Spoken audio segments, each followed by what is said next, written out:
Chapter 26, Dr. Frank. My creation fell silent. I had hoped for something so much more when I first embarked on the journey to create the perfect specimen. But now, seeing this being standing before me, all I could see was my dream falling so short of my hopes. Not only that, but now this oddity peered deeply into my eyes and demanded that I perform the same cursed act twice. The same immense failure that had destroyed so many lives and cost me so much grief and torture. The devastating choice that had led to the death of my Hannah, my love. I had to admit that I was quite moved by its story, but nonetheless, I couldn't imagine what line of logic had led it to this conclusion, and even more, how it thought it remotely possible I would grant its request, given all the destruction it had caused to so many people I had once loved. You must make me a person. I don't care whether they are male or female. Gender never mattered much to me. I don't care to find romantic love. I've long made peace with how much less a life I will live compared to all who surround me. But I want you to make me someone I can live out the end of my days with, who will understand me, for they will be in the same predicament as I am. I will be able to offer them something no one else will, an understanding of their place in this life, a love in themselves that they will go beyond these outdated norms of beauty and ability. Given all you have refused me, this is the least you could do to make this horrific tale livable. As the thoughtfulness of the creature's tale slowly subsided, I returned to my senses and started to see the wretch in front of me as I had before. A monster incapable of sound reasoning. My skin pulsated and itched with anxiety. Even the air seemed to rush out of the room from fright. How could I grant you such an audacious request? I asked in shock, the words flying out of my mouth without much consideration of the power in the body facing me, how easily it could vanquish me with a flick of one of its gigantic wrists. Look at all your deformities have caused. A child, a mother, gone forever. Your own sibling.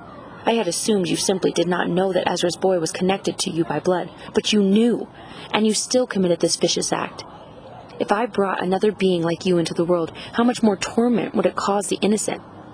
Perhaps you would only teach it to further harm others as you have already done. You may render me the most miserable of mankind, but you will never make me base in my own eyes. You can kill me if you like.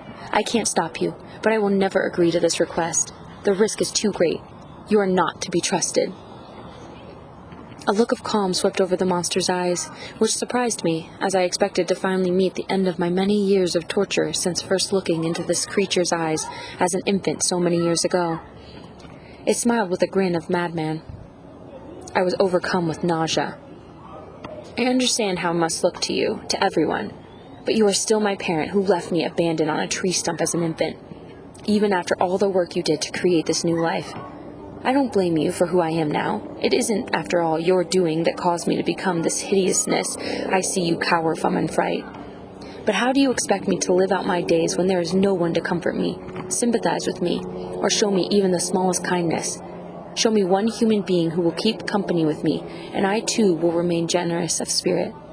But you know you cannot, because there is no one in this world, except for Pine, who can provide me with even the smallest connection to sustain myself.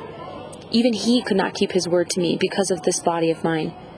If you do not grant me this request, I will not stop until I have destroyed everyone that you cherish. I can promise you that. That includes your precious lab and all its secrets. Would you blame me? As this creature became increasingly heated and agitated, its forehead and cheeks creased in lines that distorted its already grotesque face. It terrified me, not merely for its ugliness, but for the rage that quivered within it. It is true we shall be monsters cut off from all of the world, but on that account we shall be more attached to one another. Our lives will not be happy, but they will be harmless and free from the misery I now feel. Do you remember those lines?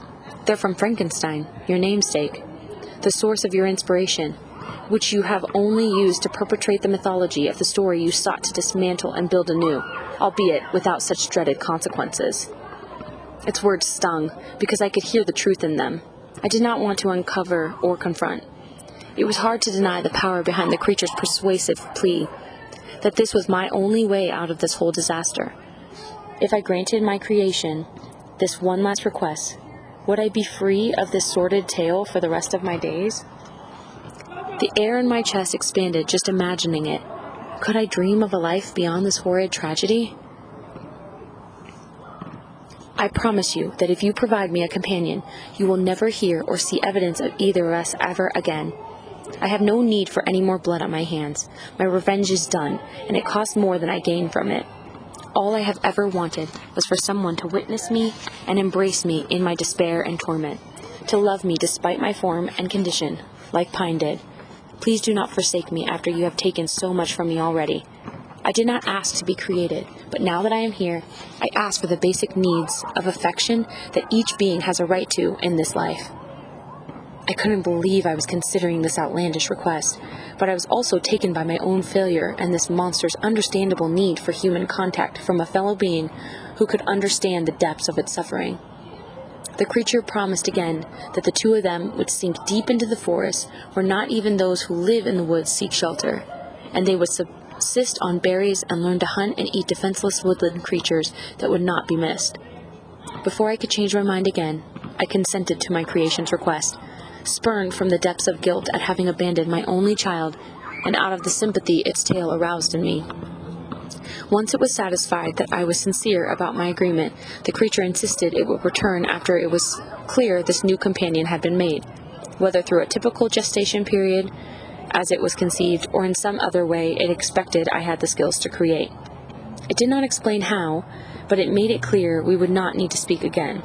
The monstrosity said that it would watch my movements closely enough to see how I developed this new body for its fulfillment. Then, just like that, it was gone. I was left holding my head in my hands, wishing for a different life, one free from the pain I felt, the responsibility I could not squash. I greatly wished Hannah were there so she could advise me, but I knew if she were, she would probably be filled with her own anger and sadness at how I let this disastrous story wreak so much havoc in our lives and take us so far from the lives we had hoped to share. I took a long walk in the woods that surrounded the small cabin, hoping it would ease the anxiety I now felt at the task before me. But each bird's cry and star in the night sky only furthered my anguish. I felt mocked by their ease. My own existence was so depraved, and yet I only had myself to blame. The next morning, bleary-eyed and disoriented, I drove into town so I could get back into the lab and see what I could make of this insurmountable undertaking.